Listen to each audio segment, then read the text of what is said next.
Welcome to Ventura Smart Apartments. My name is Stephen from Innihome Technology. I'll show you the component setup of the Ventura Smart Home system. So when you walk into the apartment, you notice there are different light switches being fitted out through the apartment.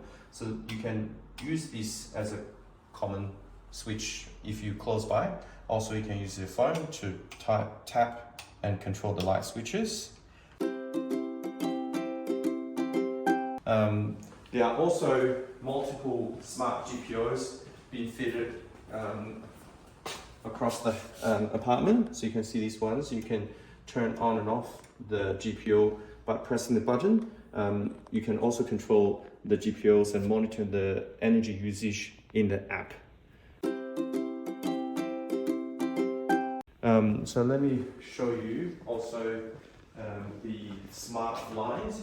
You see these remote controls being fitted around the wall. These are the remote control for the smart blinds. We have labeled the back of the remote control with the location of the remote. For instance, this one is to control the blinds in the living room. So when you look at a closer look at the blinds, take a closer look at the blind, you can see there's the number being labeled at the left-hand side corner. So that corresponding to the number on the remote. For instance, if you want to control the number 1 blind, I'll just choose go to number 1 and just press down or pause or up. And if you want to control all the blinds in the apartment, you just keep going until you see the C sign. That's for control all the blinds in this room. So if I just press down, you can see all the blinds being dropped. So now I'm going to bring the blinds back to the original position.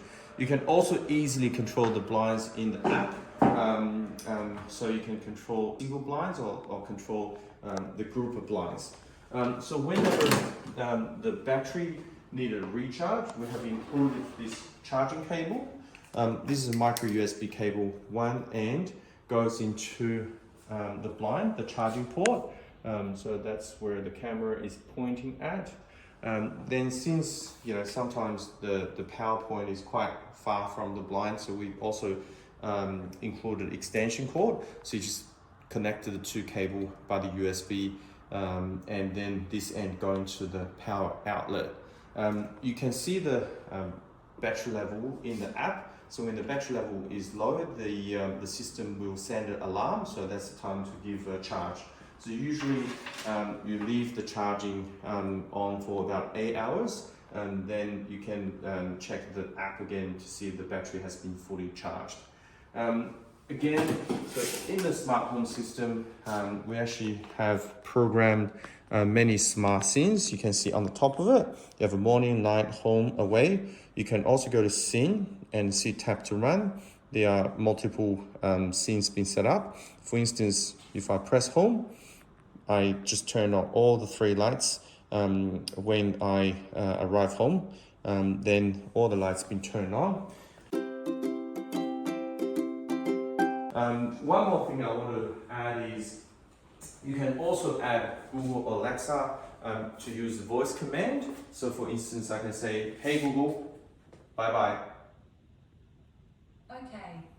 So Google will turn off all lights upon me leaving the apartment. So there are a lot more interesting features you can explore.